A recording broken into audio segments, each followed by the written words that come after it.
ಒಂದು ಆರಾಧನೆ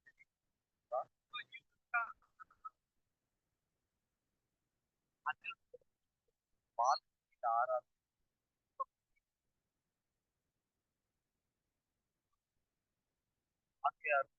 ಆರಾಧನೆ ಮುಗಿದ ನಂತರ ಸತ್ಯವೇದವನ್ನು ಮುಟ್ಟಿ ನೋಡ್ಬೇಕೆಂಬ ಒಂದು ಬಯಕೆ. సో ఆ యొక్క ఆ యొక్క బాలకి యొక్క దేవుడు ఆరాధన అయిన తర్వాత పరిశుద్ధ గ్రంథాన్ని ಆರಾಧನೆ ತರುವಾಯ ఆరాధన అయిన తర్వాత ಆ ಸೇವಕರ ಬಳಿಯಿಂದ ಆ ಬಾಲಕನ దేవుడి దగ్గరకు వచ్చి ఆ పాపాడు ನಾನು ಸತ್ಯವೇದವನ್ನು ಮುಟ್ಟಿ ನೋಡ್ಬೋದ సో నేను ఈ యొక్క పరిశుద్ధ గ్రంథాన్ని నేను వాక్యంలో ಆ ಸಭಾಪಾಲಕ ನೀವು ಸತ್ಯವೇದವನ್ನು ಮುಟ್ಟಿ ನೋಡ್ಬೋದು. సో ఈ యొక్క పరిశుద్ధ గ్రంథాన్ని మీరు ముట్టవచ్చు అనేది ಆಕೆ ಸತ್ಯವೇದವನ್ನು ಮುಟ್ಟಿ ನೋಡಿದಾಗ ಆಕೆಗೆ ಬಹಳ ಸಂತೋಷ ಆಗ್ತದೆ. సో ఆ పాపకి ఆ యొక్క పరిశుద్ధ గ్రంథాన్ని తాకిన తర్వాత చాలా సంతోషకరంగా ఆ యొక్క పాప ಮರು ವಾರ ಆಕೆ ಬಂದು ಆರಾಧನೆ ಮುಗಿದ ತರುವಾಯ ಆಕೆ ಹೇಳ್ತಾರೆ, తర్వాత వారం కూడా ನಾನು ಸತ್ಯವೇದವನ್ನು ಓದಬಹುದೇ? ಅವ್ರು ಹೇಳ್ತಾರೆ, ಸತ್ಯವೇದನ ಧಾರಾಳವಾಗಿ ಕೊಟ್ಟು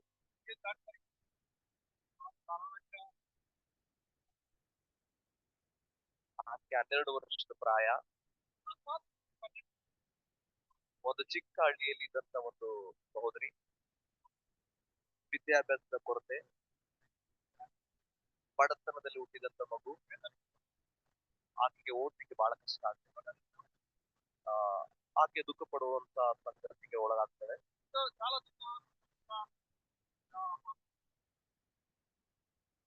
ಕೆಲವು ದಿವಸಗಳಾದ ನಂತರ ಸತ್ಯವೇದವನ್ನು ಕಲಿಸಿಕೊಡುವಂತ ಒಂದು ತರಬೇತಿ ಕೇಂದ್ರ ಆ ಹಳ್ಳಿಗೆ ಬರುತ್ತೆ. ఒక శిక్షణ తప్ప ఆ యొక్క పరిశుద్ధ గ్రంథాన్ని ಆ ಒಂದು ತರಬೇತಿ ಕೇಂದ್ರದಲ್ಲಿ ಈಕೆ ಸತ್ಯವೇದವನ್ನು ಓದುವಂತ ಒಂದು ವಿದ್ಯಾಭ್ಯಾಸವನ್ನು ಆಕೆ ಪಡ್ಕೊಡ್ತಾರೆ.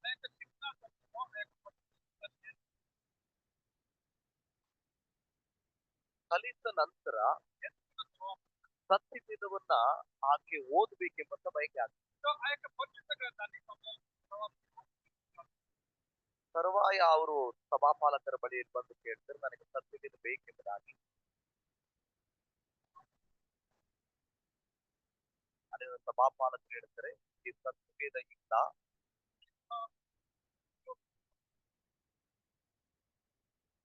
ಸುಮಾರು 20 ಮೈಲಿ ದೂರ ಹೋದ್ರೆ ಅಲ್ಲಿ ಸತ್ಯವೇದ ಇಲ್ಲ.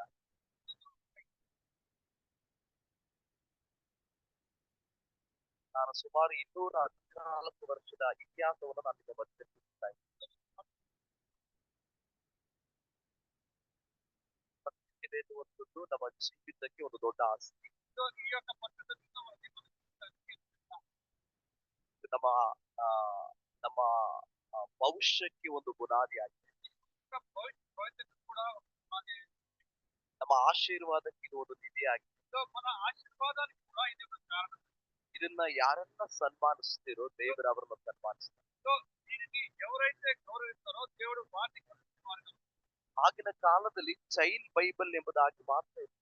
సో ఆ సమయంలో ఒక చైన్ బైబిల్ అనేది ಚೈಲ್ಡ್ ಬೈಬಲ್ ಎಂಬುದಾಗಿ ಮಾತ್ರ ಇತ್ತು. సో చైన్ బైబిల్ అనేది మాత్రమే ఆ సమయంలో.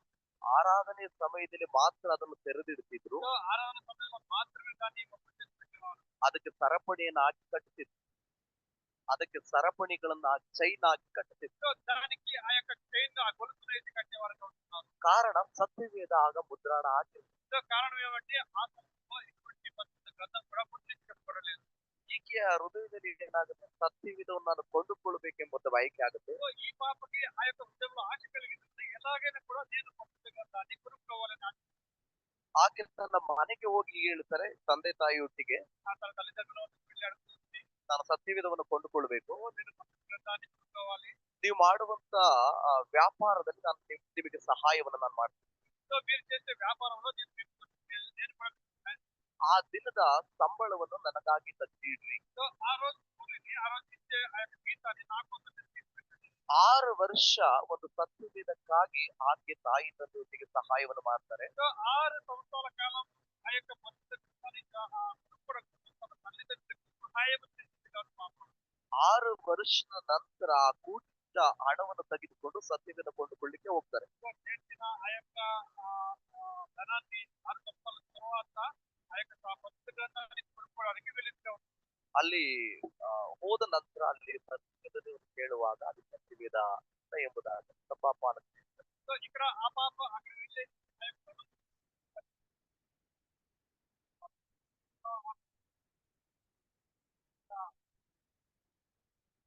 ಸಾಧಾರಣವಾಗಿ ನೀವು ಗಮನಿಸಿರಿ, ನೀವು ಯಾವುದನ್ನು ಹೆಚ್ಚಾಗಿ ನೀವು ಪ್ರೀತಿಸ್ತೀರೋ, ఏదైతే అధికంగా ಯಾವುದನ್ನು ಹೆಚ್ಚಾಗಿ ನೀವು ಇಷ್ಟಪಡುತ್ತೀರೋ, ಅದಕ್ಕಾಗಿ ನೀವು ಪ್ರಯಾಸ ಪಟ್ಟಂತ ಸಮಯ ಬಂದಾಗ దాని కొరకు మీరు ప్రయాసపడిన ఆ యొక్క సమయాన్ని ಆ ವಸ್ತು ನಿಮಗೆ ಸಿಗ್ಲಿಲ್ಲ ಅಂದ್ರೆ ನಿಮಗೆ ನಿರಾಶೆ ಮತ್ತೆ ದುಃಖ ಆಗ್ತದೆ.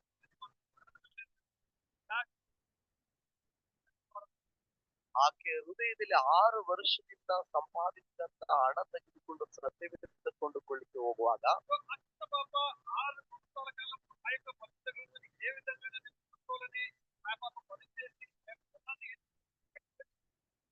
ಆಕೆಯಲ್ಲಿ ಬಹಳ ದುಃಖ ಮತ್ತೆ ವೇದನೆ ಪ್ರಾರಂಭವಾಗ್ತದೆ. అక్కడ ಆಕೆ ಬಹಳವಾಗಿ ಅಳಲಿಕ್ಕೆ ಪ್ರಾರಂಭ ಮಾಡ್ತಾರೆ. సత్యంగా చాలా దుఃఖపడిగా ఏడుకోవడానికి ప్రారంభించిగా ಆಕೆ ದುಃಖ ಪಡುವುದನ್ನು ನೋಡಿ ಅಲ್ಲಿ ಸಭಾಪಾಲಕರು ಅವರ ಬಳಿ ಇದ್ದಂತ ಸತ್ಯವೇದವನ್ನು ಆಕೆ ఆ చిన్న పాప దుఃఖపడిన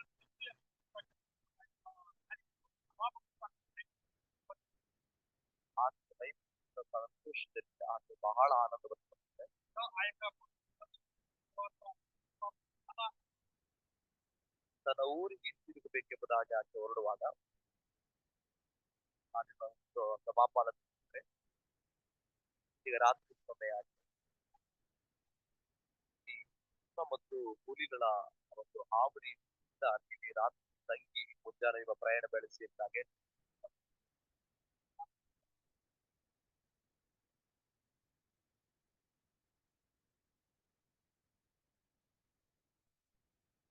ಆ ಸತ್ಯವನ್ನು ಸಿಕ್ಕಂತ ಸಂತೋಷದಲ್ಲಿ ఆ యొక్క ಆಕೆ ಮಾಡಿದಂತ ಒಂದೇ ಒಂದು ಕಾರ್ಯ ಏನಿದೆ, ಇಡೀ ರಾತ್ರಿ ಸತ್ಯವೇದ ಒಂದು ಸ್ವಲ್ಪವೂ ಕೂಡ ನಿದ್ರೆ ಮಾಡದೆ ಇಡೀ ರಾತ್ರಿಯೆಲ್ಲ ಸತ್ಯವೇದವನ್ನು ಓದ್ತಾರೆ.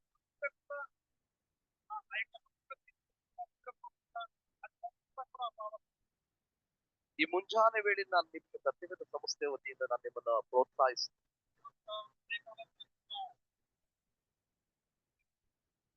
ಇದರಲ್ಲಿ ಜೀವಕರವಾದಂತ ದೇವರ ಮಾತು ಕೂಡ ಆಗಿದೆ.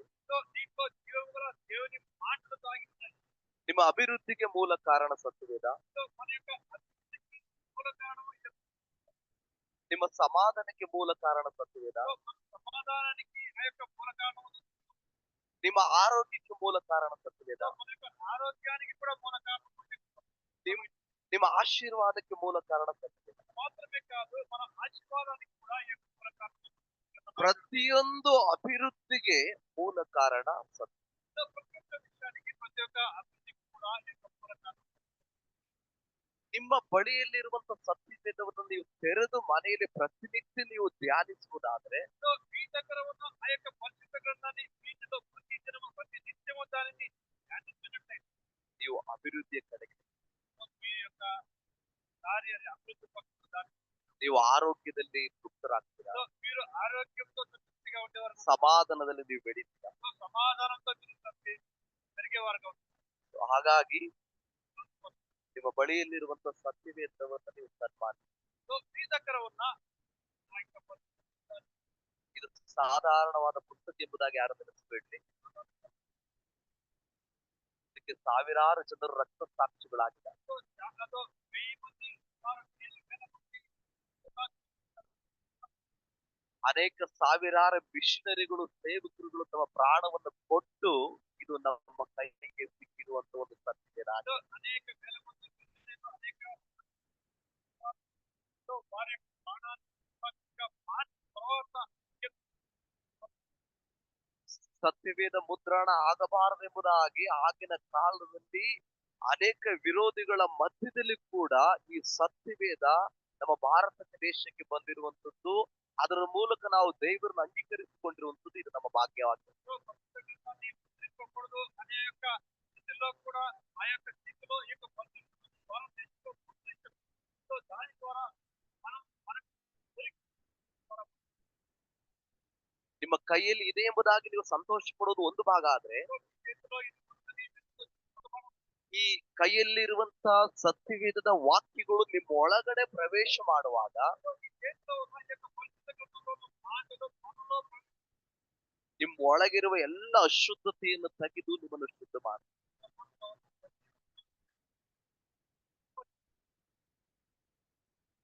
ಇದು ಒಬ್ಬ ವ್ಯಕ್ತಿಯ ಮನುಷ್ಯನ ಜೀವಿತವನ್ನು ಬದಲಾಯಿಸುತ್ತೆ. ಇದು ಕುಡಿಕತನವನ್ನು ಬದಲಾಯಿಸುತ್ತೆ.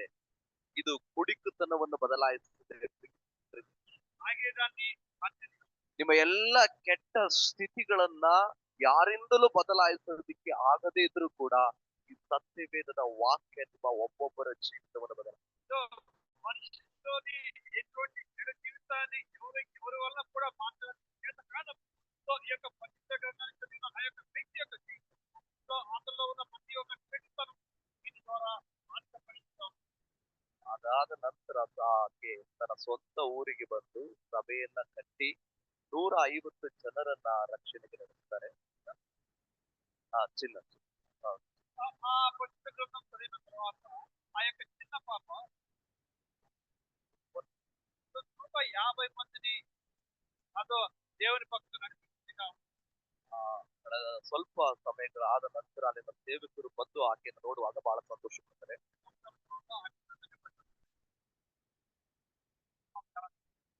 ಆ ಸೇವಕರು ಹೀಗೆ ನೆನೆಸ್ತಾರೆ, ఆ సేవకుడు వింటున్నారు.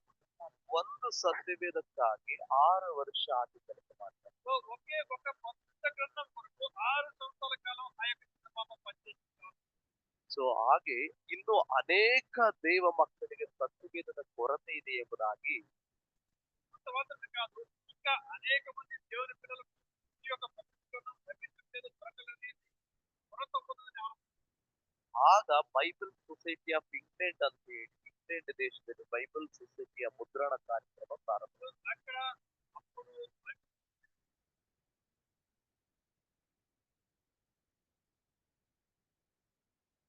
ಅದಾದ ನಂತರ ಪ್ರತಿಯೊಂದು ದೇಶಕ್ಕೆ ಸೇವಕರುಗಳನ್ನ ಮಿಷನರಿಗಳನ್ನು ಸಿದ್ಧಪಡಿಸಿ ನಮ್ಮ ಆಯಾ ದೇಶಕ್ಕೆ ಅನುಗುಣವಾಗಿ ಬೈಬಲ್ ಸೊಸೈಟಿ ಆಫ್ ಇಂಡಿಯಾ ಎನ್ನುವಂಥದ್ದು ನಮ್ಮ ಭಾರತ ದೇಶಕ್ಕೆ ಬರುತ್ತದೆ. దాని తర్వాత ఆయా దేశంలో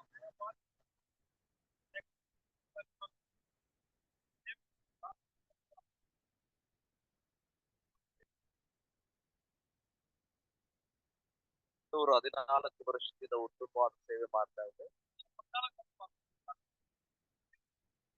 ಭಾರತ ನಮ್ಮ ಬೈಬಲ್ ಸೊಸೈಟಿ ಆಫ್ ಇಂಡಿಯಾ ಎನ್ನುವಂಥದ್ದು ಸುಮಾರು 300 ಭಾಷೆಗಳಲ್ಲಿ ಸತ್ಯವೇದ ಮುದ್ರಣ ಮಾಡ್ತೀವಿ ನಾವು.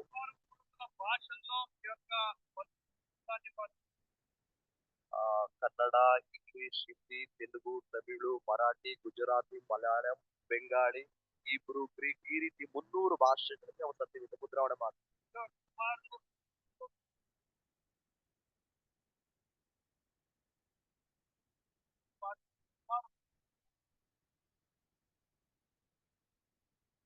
ಸತ್ಯವೇದ ಸಂಸ್ಥೆಯ ಮುಖ್ಯ ಉದ್ದೇಶವೇನೆಂದ್ರೆ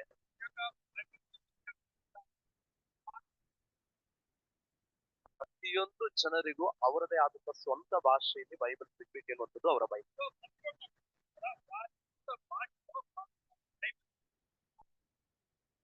ಭಾರತ ದೇಶದಲ್ಲಿ ಒಟ್ಟು 1650 ಭಾಷೆಗಳನ್ನಾಡುವ ಜನ ಇದ್ದಾರೆ.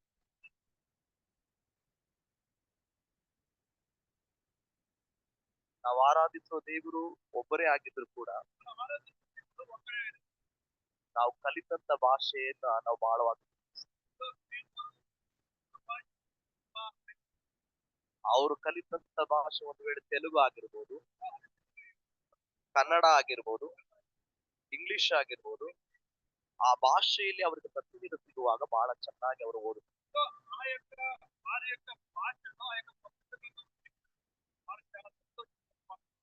ಆದ್ರಿಂದ ಈ ಸತ್ಯವೇದ ಸಂಸ್ಥೆಗೆ ಉದಾರವಾಗಿ ಸಹಕರಿಸಿ ವರ್ಷದಲ್ಲಿ ಒಂದು ಭಾನುವಾರ ನಾವು ಪ್ರತ್ಯೇಕ ಭಾನುವಾರ ಎಂಬುದಾಗಿ ಆಚರಿಸ್ತೀವಿ.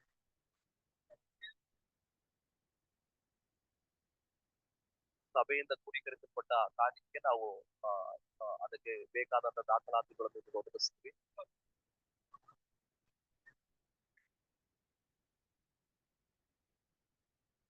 ಅದು ಸುಮಾರು 214 ವರ್ಷದ ಕಟ್ಟಡ ಆಗಿರೋದ್ರಿಂದ ಅದರ ಬಿಲ್ಡಿಂಗ್ ನ ಕೆಲಸ ನಡೀತಾ ಇದೆ.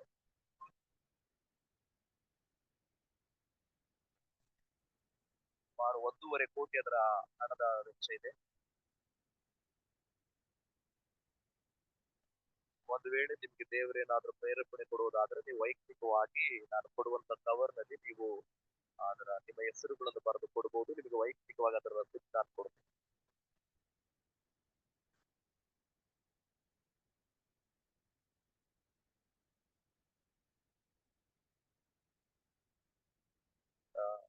ತುಂಬಾ ವಿಷಯಗಳು ಕಥೆಗಳ ಸಂಸ್ಥೆ ಕುರಿತು ಅದನ್ನ ಹೇಳ್ಬೋದು. ಆದ್ರೆ ಈಗ ಸದ್ಯದಲ್ಲಿ ನಾನು ಸಂಕ್ಷಿಪ್ತವಾಗಿ ಅದನ್ನ ಕುರಿತು ನಾನು ಮಾತಾಡ್ತೀನಿ.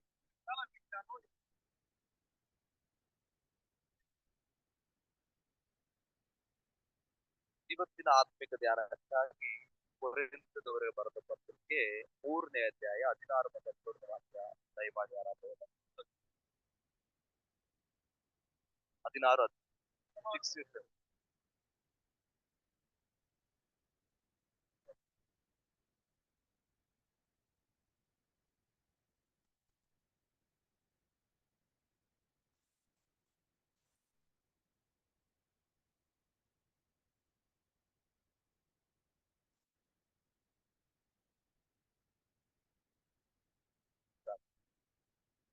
ದಯಮಾಡಿ ಎಲ್ಲರೂ ಭೂಭಾಗದಲ್ಲಿ ನೋಡ್ಬೇಕು. ಅಲ್ಲಿ ಪೌಲ ಆ ಕೊರಿಂಥಿಯ ಸಭೆಗೆ ಅನ್ನು ಕುರಿತು ಅಲ್ಲಿ ಮಾತಾಡ್ತಾರೆ. ఇక్కడ ఈ యొక్క పౌలు కొరింథీ సంఘాన్ని గురించి మాట్లాడుతున్నాడు. ದಯಮಾಡಿ ಈ ಕಡೆ ಗಮನಿಸಿ. ಪೌಲ ಹೀಗೆ ಹೇಳ್ತಾರೆ, పౌలు ఈ విధంగా ನೀವು ದೇವರ ಆಲಯವಾಗಿದ್ದೀರೆಂದು ದೇವರ ಆತ್ಮನು ನಿಮ್ಮೊಳಗಡೆ ವಾಸ ಮಾಡುತ್ತಾನೆಂದು ನಿಮಗೆ ಗೊತ್ತಿಲ್ಲವು. ఆ యొక్క పౌలు ఈ విధంగా చెప్తున్నాడు, మీరు దేవుని ఆలయమై ఉన్నారు, దేవుని ఆత్మ మీలో ఉంటున్నారు. ಆ ಕೊರಿಂಥ ಸಭೆಯನ್ನ ಸ್ಥಾಪನೆ ಮಾಡಿದಂತ ಆ ಸಭಾಪಾಲಕನಾದ ಪೌಲ ಸಭೆಯ ಜನರ ಕುರಿತು ಆ ಒಂದು ಪತ್ರಿಕೆಯನ್ನು ಬರೀತಾರೆ. ఆ యొక్క కొరింథీ సంఘాన్ని ప్రారంభించిన ఆ యొక్క సంఘ పెద్ద అయిన ఆ యొక్క పౌలు ఆ యొక్క సంఘ విశ్వాసులను చెప్తూ ఉన్నాడు ఈ మాట. ಅನೇಕ ಪಂಗಡಗಳಿಂದ, ಅನೇಕ ವರ್ಗಗಳಿಂದ, ಅನೇಕ ಸಂಪ್ರದಾಯಗಳಿಂದ ಆ ಸಭೆಗೆ ಜನಗಳು ಬರ್ತಾ ಇದ್ದಾರೆ. అక్కడ అనేక ప్రదేశాల నుంచి అనేక జాతుల అనేక భాషల నుంచి ఆ యొక్క సంఘానికి విశ్వాసము ఉంటున్నారు. ಆ ಸಂದರ್ಭದಲ್ಲಿ ఆ యొక్క ಭಕ್ತಿಯಲ್ಲಿ, ಭಯದಲ್ಲಿ, ಪ್ರಾರ್ಥನೆಯಲ್ಲಿ ಬೆಳೆದಂತ ಸಭೆಯ ಸ್ಥಿತಿ ಏನಾಗುತ್ತದೆ, ವ್ಯತ್ಯಾಸಕರವಾದಾಗ ಆ ಹಿನ್ನೆಲೆಯಲ್ಲಿ ಅವನು ಪೌಲ ಬರ್ತಾನೆ. అక్కడ భక్తితోనూ మరియు విశ్వాసంతోనూ పెరిగిన ఆ యొక్క సంఘంలో ಸಾಮಾನ್ಯವಾಗಿ ಸಭೆಯನ್ನು ಕಟ್ಟಿದಂತ ಸಭಾಪಾಲಕರಿಗೆ ಅದರ ಪರಿಸ್ಥಿತಿ ಗೊತ್ತಾಗುತ್ತೆ.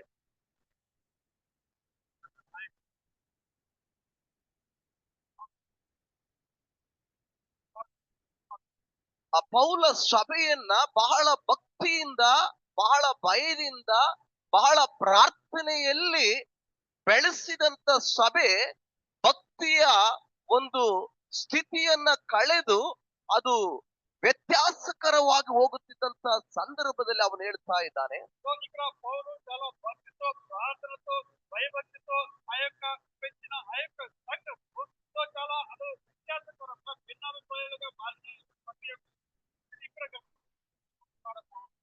ಪೌಲ ಹೀಗೆ ಹೇಳ್ತಾ ಇದ್ದಾನೆ, ನೀವು ದೇವರ ಆಲಯ. పౌలు ఈ విధంగా చెప్తున్నాడు, మీరు దేవుని ఆలయమై ఉన్నారు. ದೇವರ ಆಲಯ ನೀವು. ನೀವು ದೇವರ ಈ ಆಲಯವನ್ನು ತಿಳಿಸಿದರೆ ದೇವರು దేవుని ఆలయం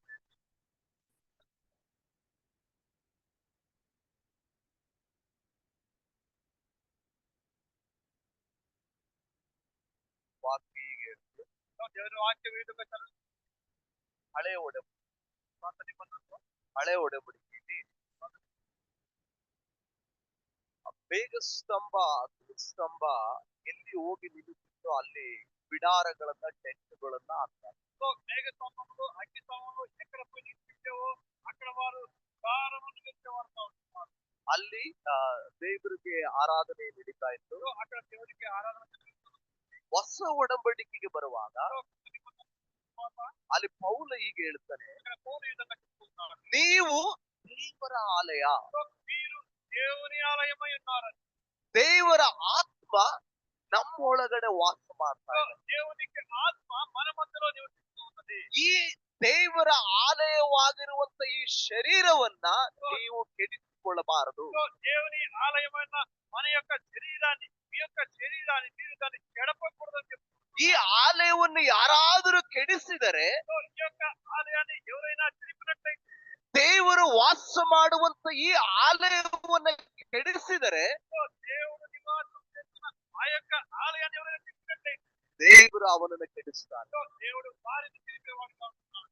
ನಿಮ್ಮ ಜೀವನವಿರುವುದು ನಿಮ್ಮ ಸ್ವಂತ. ಯೇಸು ಕ್ರಿಸ್ತನನ್ನು ನಂಬಿ ನೀವು ಬಂದ ನಂತರ ಅಲ್ಲಿ 6ನೇ ಅಧ್ಯಾಯ ಅದರಲ್ಲಿ ವಾಕ್ಯ ಹೀಗೆ ಹೇಳುತ್ತೆ, ಕ್ರಿಸ್ತನು ನಮ್ಮನ್ನ ಕ್ರಯವನ್ನ ಕೊಟ್ಟು ಏನ್ ಮಾಡಿದರೆ ಕೊಂಡು. సో ఆ క్రీస్తు మనలను వెలయించి కొన్నవాడుగా ఉంటున్నాడు. ನೀವು ನಿಮ್ಮ ಸ್ವಂತ ಸೊತ್ತಿನವರಲ್ಲ. సో మీరు మీ సొంత సొత్తైన చెట్టు కాదు, కానీ ನಿಮ್ಮ ದೇಹದ ಮೇಲೆ ನಿಮಗೆ ಅಧಿಕಾರವಿಲ್ಲ. సో మీ దేహం పైన మీకు ఎటువంటి అధికారం లేదు. ನಿಮ್ಮನ್ನು ಕೊಂಡುಕೊಂಡ ಆತನಿಗೆ ಮಾತ್ರ ನೀವು ಸ್ವಂತ ಸೊತ್ತುಗಳಾಗಿದ್ದೀರಾ. సో ఎవరైతే మిమ్మల్ని వెలయించి కొనుక్కున్నారో ఆయనకి మాత్రం మీరు సొత్తైన ప్రజలుగా ఉంటున్నారు. ಆದುದರಿಂದ ಪೌಲ ಹೀಗೆ ಹೇಳ್ತಾನೆ, సో అందుని బట్టి పౌలు ఈ విధంగా చెప్తున్నారు. ಯಾರು ಸ್ವಂತ ರಕ್ತವನ್ನ ಕೊಟ್ಟು ನಿಮ್ಮನ್ನ ಕೊಂಡುಕೊಂಡಿದ್ದಾರೋ సో ఎవరైతే తన సొంత రక్తాన్ని ఇచ్చి మిమ్మల్ని కొనుక్కున్నారో ಆ ದೇವರಿಗೆ ಸಂಬಂಧಪಟ್ಟಂತ ಈ ನಿಮ್ಮ ಜೀವಿತವೆಂಬ ದೇವರ ಆಲಯವನ್ನ ಪರಿಶುದ್ಧವಾಗಿ సో ಕಾಪಾಡಿಕೊಳ್ಳಿ. ఆ దేవునికి సంబంధించిన ఈ మీ యొక్క జీవితం ఆ యొక్క శరీరాన్ని ఆ యొక్క ఆత్మను మీరు పరిశుద్ధంగా ఉంచుకోండి అని. ಸಾಧಾರಣವಾಗಿ ನಾವು ವಾಸ ಮಾಡುವಂತ ಮನೆ ಬಹಳ ಅತ್ಯುತ್ತಮವಾಗಿ ನಾವು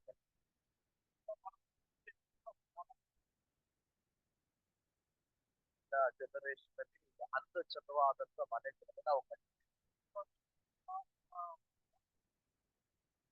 ನಮ್ಮ ಬಯಕೆ ಹೀಗಿರುತ್ತೆ, ಎಲ್ಲ ಅಂದಚಂದವಾಗಿರ್ಬೇಕು.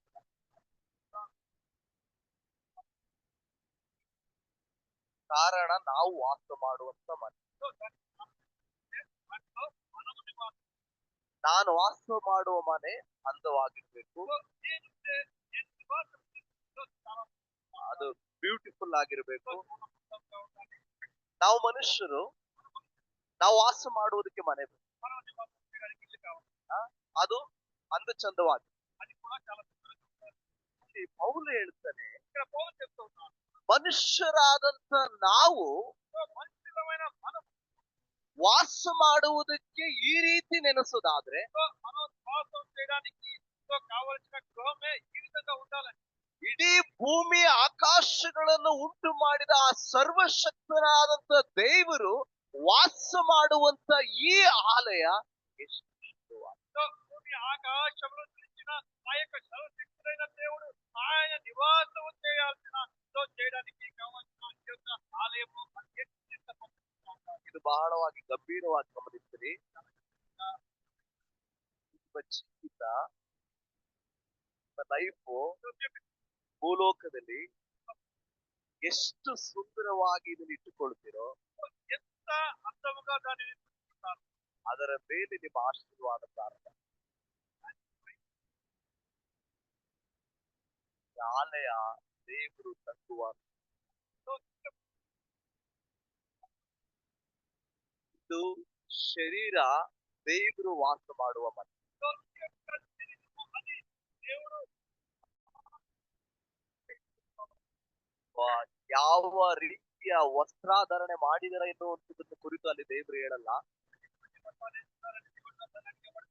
ನಿಮ್ಮ ಹೃದಯದ ಶೃಂಗಾರ ಎಷ್ಟು ಅಂದವಾಗಿದೆ ಎಂಬುದಾಗಿ ದೇವರು సో ఈ యొక్క హృదయం యొక్క శృంగారము అది ఆ హృదయం యొక్క అందం అది ఏ విధంగా ఉందో దానికి దేవుడు ಆತನು ಹೇಳ್ತಾನೆ, ದೇವರು ಹೀಗೆ ಹೇಳ್ತಾರೆ, దేవుడు ఈ విధంగా చెప్తున్నాడు. ಮನುಷ್ಯರ ಕೈಯಿಂದ ಕೆತ್ತಿದ ಗುಡಿಗಳಲ್ಲಾಗಲಿ ಕಲ್ಲುಗಳಲ್ಲಾಗಲಿ ಗೋಪುರಗಳಲ್ಲಿ ನಾನು ವಾಸ ಮಾಡುವ ದೇವರು. మనుషుడు ఆయా వ్యక్తి గుడులలో కానీ లేదంటే గోపురాల్లో కానీ కోళ్ళలో కానీ నేను నివాసం చేయనని ఆయన చెప్తున్నాడు. ಆತನು ಜೀವಂತವುಳ್ಳ ದೇವರಾಗಿರುವ ಕಾರಣ, ఆయన జీవగల దేవుడు అందరూ బట్టి ಆತನು ಜೀವಂತವುಳ್ಳ ದೇವರಾಗಿರುವ ಕಾರಣ, ఆయన జీవగల దేవుడై ఉన్నాడు. అది కారణమును బట్టి ಆತನು ಜೀವಿಸುವಂತ ದೇವರಾಗಿರುವ ಕಾರಣ, ఆయన జీవిస్తున్న దేవుడు అది కారణమును బట్టి ಜೀವಂತವುಳ್ಳ ಮನುಷ್ಯನ ಒಳಗಡೆ ಆತನು ವಾಸ ಮಾಡ್ತಾರೆ. జీవము గల మనుష్యుని లోపల ఆయన నివాసం చేయడానికి ఇష్టపడుతున్నాడు. ಜೀವವಿಲ್ಲದ ಯಾವ ಕಲ್ಲುಗಳಲ್ಲಾಗಲಿ ಗುಡಿಗಳಲ್ಲಾಗಲಿ ಮರಗಳಲ್ಲಾಗಲಿ ಗೋಪುರಗಳಲ್ಲಾಗಲಿ ಅದನ್ನು ವಾಸ ಮಾಡಲ್ಲ. ప్రాణం లేని ఎటువంటి బండలో అయినా గోపురంలో అయినా గుడిలో అయినా ఆయన వాసం చేసేవాడు కాదు. ಕಾರಣ ಆತನಿಗೆ ಆದಂತ ಒಂದು ಒಂದು ಗೌರವ ಘನತೆ ಎನ್ನುವಂಥದ್ದು ಆತನಿಗೆ. కారణం ఏమంటే ఆయనకు సంబంధించిన ఒక గౌరవము ఆయనకి పూర్తిగా ఉన్నది. ಈ ಮಾತು ನಾನು ಯಾಕೆ ಹೇಳ್ತಿದ್ದ ಇದ್ದೇನೆ? ನಾನು ಒಂದು ಹಿಂದೂ ಕುಟುಂಬದಿಂದ ಹುಟ್ಟಿದವನು. 21 ವರ್ಷ ಆಗಿದೆ ಯೇಸುವನ್ನು ನಾನು ಅಂಗೀಕರಿಸಿದ್ದು. 21 ವರ್ಷದ ನಂತರ ನಾನು ಮಾಟ ಮಂತ್ರ ಮಾಡುವಂತ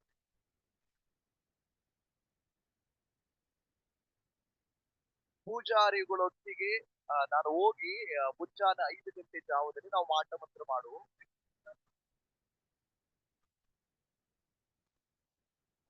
ರಾತ್ರಿ ಸಮಯಗಳಲ್ಲಿ ಮಧ್ಯರಾತ್ರಿಯಲ್ಲಿ ನಾವು ಹೋಗಿ ಮಾಟ ಮಂತ್ರ ಮಾಡ್ತೀವಿ. ನಮಗೆ ಹೇರಳವಾದ ಕಾಣಿಕೆ.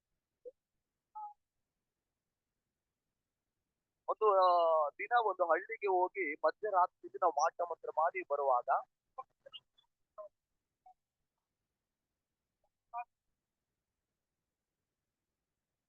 ಅವರು ನಮಗೆ ಸ್ವಲ್ಪ ಕಾಣಿಕೆ ಕೊಟ್ಟು, ಅವರು ಬಡ ಕುಟುಂಬದವರು. ನನ್ನ ಜೊತೆಯಲ್ಲಿದ್ದಂತ ಸೀನಿಯರ್ ಪೂಜಾರಿಗೆ ನಾನು ಹೇಳಿದೆ,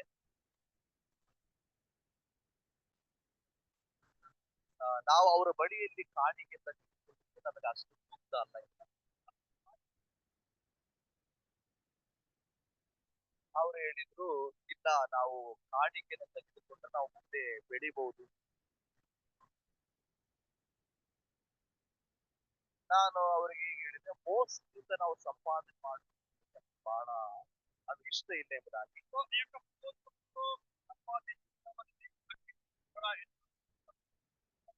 ಮಾಟ ಮಂತ್ರ ಮಾಡುವಾಗ ನಾವು ಜನರನ್ನ ಮರುಳುಗೊಳಿಸಿ ನಾವು ಮಾಡ್ತೀವಿ.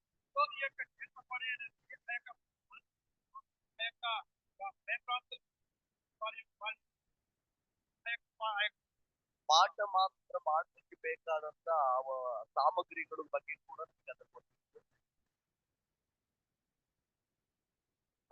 ಆದ್ರೆ ಆ ಸಂದರ್ಭದಲ್ಲಿ ನಾನು ಕೇಳಿದೆ, ಭೂಮಿಯ ಮೇಲೆ ಸತ್ಯವಂತ ದೇವರು ಯಾರಾದರೂ ಇದ್ದು ಹೇಳಿ, ನಾನು ಆ ದೇವರನ್ನ ಆರಾಧನೆ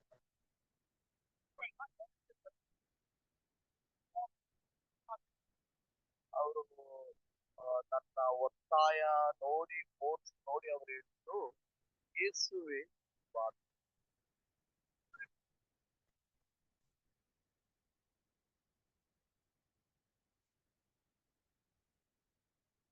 ನಾನು ಅವರ ಬಳಿಯಲ್ಲಿ ಯಾಕೆ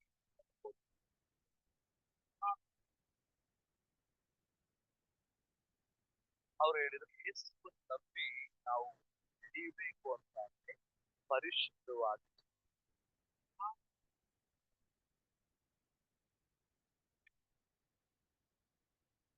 ಯೇಸುವನ್ನು ನಂಬಿದಂತ ಯಾವುದೇ ವ್ಯಕ್ತಿಗಳಾದ್ರೂ ಸರಿ, ಅವರು ಪರಿಶುದ್ಧರಾಗಿ ಯಾವ ಕೆಟ್ಟದನ್ನು ಮಾಡದ ಹಾಗೆ ಪರಿಶುದ್ಧರಾಗಿ.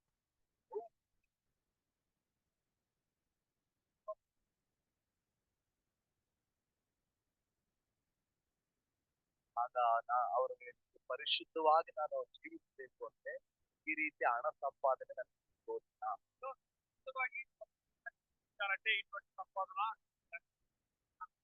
ಅನೇಕ ವರ್ಷಗಳು ಅವರೊಂದಿಗೆ ನಾನು ಪ್ರಯಾಣ ಮಾಡಿ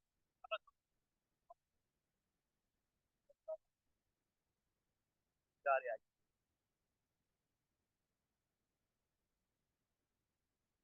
ಎಲ್ಲಾ ನನ್ನ ಅನುಭವದಲ್ಲಿ ನಾನು ಹೇಳ್ತೀನಿ, Father యొక్క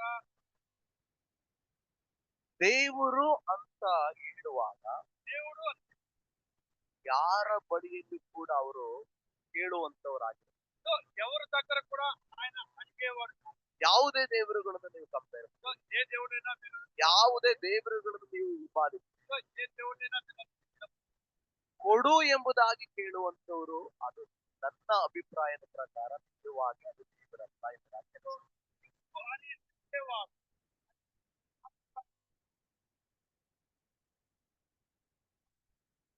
ಯೇಸು ಕ್ರಿಸ್ತನ ಬಳಿಯಲ್ಲಿ ನಾನು ಬರುವಾಗ దగ్గరికి ಆತನು ಕೊಡುವಂತವರೇ ಆಗಿದ್ದರೆ ಹೊರತು ತೆಗೆದುಕೊಳ್ಳುವಂತವರು సో ఆయన ఇచ్చేవాడే కానీ ఆయన తీసుకునేవాడు కాదు అని ఇచ్చినాం. ಆತನು ನಮ್ಮ ಬಳಿಯಲ್ಲಿ ಕೇಳಿದ್ದು ಒಂದೇ ಒಂದು ಮಾತು, ನಿನ್ನ ಹೃದಯವನ್ನ సో ఆయన మా దగ్గర అడిగింది ఒకే ఒక మాట, ఈ యొక్క విషయాన్ని మాకు అప్పగించు. ನಿನ್ನ ಹೃದಯದಲ್ಲಿ ನಾನು ಬರುವುದಕ್ಕೆ ಸ್ಥಳ ಕೊಡು, సో ఈ విషయంలో వచ్చి వాసం చేయడానికి మాకు ನಿನ್ನ ಹೃದಯದಲ್ಲಿ ವಾಸ ಮಾಡುವುದಕ್ಕೆ ನನಗೆ ಅವಕಾಶ ಕೊಡು. సో ఈ విషయంలో వాసం చేయడానికి మాకు అవకాశం ఇస్తున్నాడు. ನಾನು ನಿನ್ನನ್ನು ಏನ್ ಮಾಡ್ತೀನಿ, ಒಂದು ಮಾತು ಮಹಾನವಾದ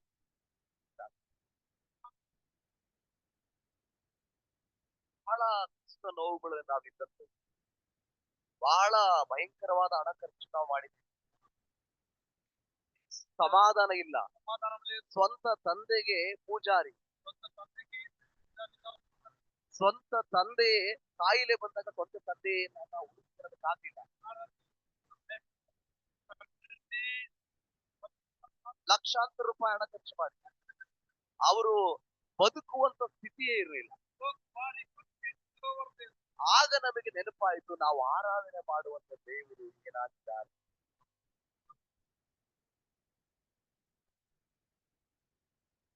ಗ್ಯಾಂಗ್ರೀನ್ ಕಾಯಿಲೆಯಲ್ಲಿ ನಮ್ಮ ತಂದೆ ಬರುತ್ತೆ,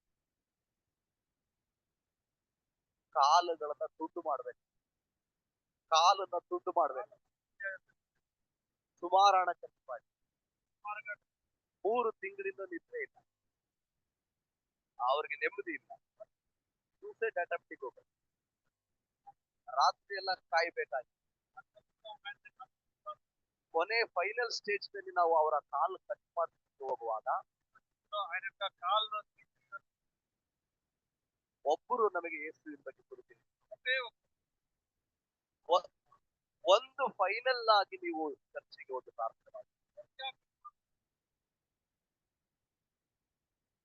ನಿಮ್ಮ ತಂದೆ ಕಾಲು ಕಟ್ ಮಾಡ್ತಾರೆ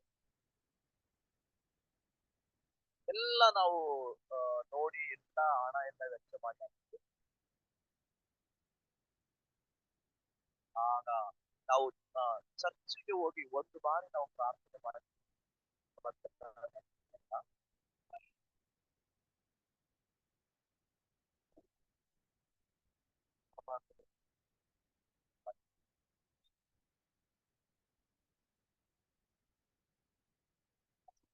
ಹಳ್ಳಿಗೆ 4 ವಾರ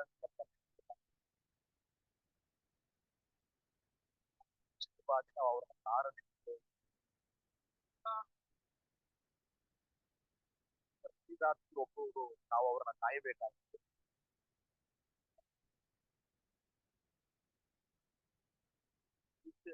ಹೋಗೋರು ಅಂತ ಸ್ಥಿತಿಯಲ್ಲಿ ನಾವು ಇರ್ತೀವಿ. ನಾವು 20 ವರ್ಷ ಆಗಿ ದೇವರ ನಾವು ಆತನ ಬಳಿಗೆ ನಾವು ಓದಬೇಕು, ಆತನ ನಮ್ಮಿಂದ ಕೇಳುವಂಥದ್ದು, ನಾನು ನಿಮ್ಮಲ್ಲಿ ವಾಸ ಮಾಡಲಿಕ್ಕೆ ನೀವು ನನಗೆ ಸಾಕು. నేను మీలో నివాసం చేయడానికి ಆತನು ನಮ್ಮ ಬಳಿಯಲ್ಲಿ ಚಿನ್ನವನ್ನು ಕೇಳಲ್ಲ, ఆయన ಬಂಗಾರವನ್ನು ಕೇಳಲ್ಲ, ಐಶ್ವರ್ಯವನ್ನು ಕೇಳಲ್ಲ, ಸಂಪತ್ತನ್ನು ಕೇಳಲ್ಲ.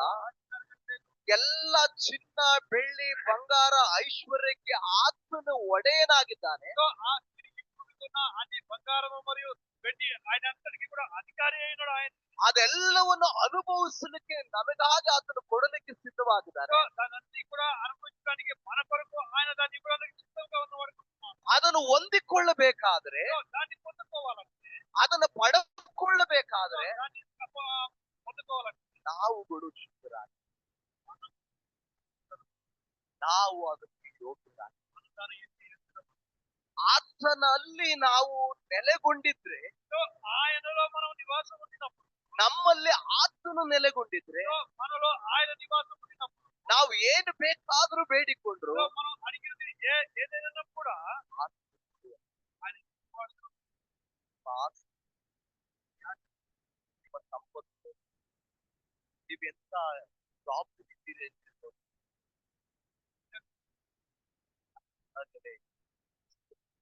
ವಾಸ ಮಾಡಿ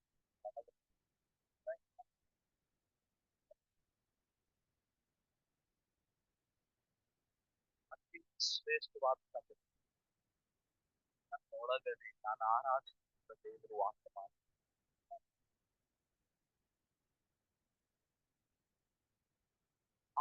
ನಾನು ಆರಾಧನೆ ಮಾಡುವಂತ ದೇವರಿಗೆ ನನ್ನ ರುಚಿ, ನನ್ನ ಸ್ಥಳ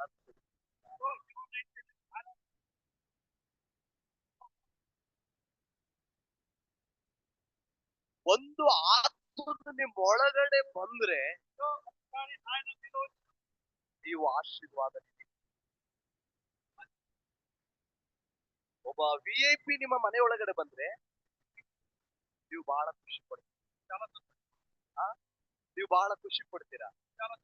ಇಡೀ ಜಗತ್ತನ್ನ, ಇಡೀ ಸಂಪತ್ತನ್ನ, ಇಡೀ ಭೂಮಿ ಆಕಾಶವನ್ನು ಉಂಟು ಮಾಡಿರುವ ಆ ಸರ್ವಶಕ್ತನಾದಂತ ಕ್ರಿಸ್ತನು ನಿಮ್ಮ ಹೃದಯದೊಳಗಡೆ ಬಂದ್ರೆ ನೀವು ದೊಡ್ಡ ಐಶ್ವರ್ಯ.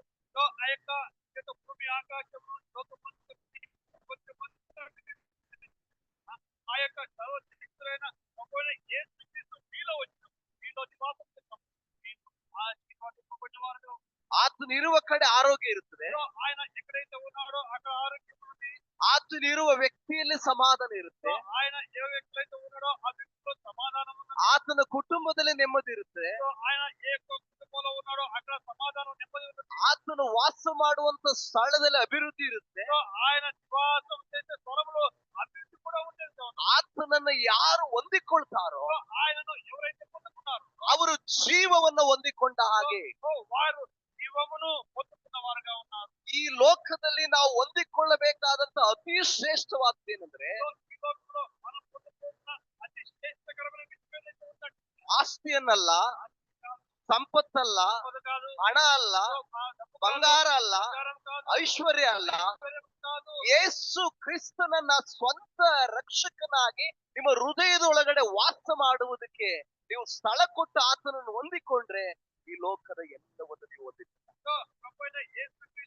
ఈ యొక్క సొంత రక్షకుడిగా మీరు అంగీకరించి ఆయన వాస్తవం చేయడానికి మీ హృదయాల్లో తలమించినట్లయితే లోకమంతటిలో కూడా మీరు ఆశీర్వదింపబడిన వారుగా.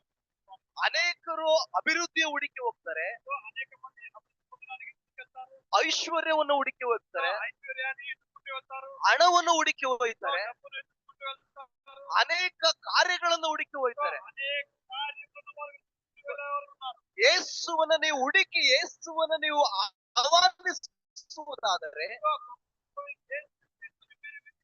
ఆయనకు ఆహ్వానించినట్లయితే, ಆತನು ನಿಮ್ಮ ಹೃದಯದೊಳಗಡೆ ಬರುವುದಕ್ಕೆ ನೀವು ಸ್ಥಳ ಕೊಡುವುದಾದ್ರೆ ఆయనతో రావడానికి మీరు అవకాశాన్ని ಮತ್ತು వరాన్ని ఇచ్చినట్లయితే ನೀವು ಸಕಲ ಸಮೃದ್ಧಿಯನ್ನು ಗಳಿಸುತ್ತಾರೆ. ಅನೇಕ ದೇವ ಭಕ್ತರಲ್ಲಿ ಕೊರತೆ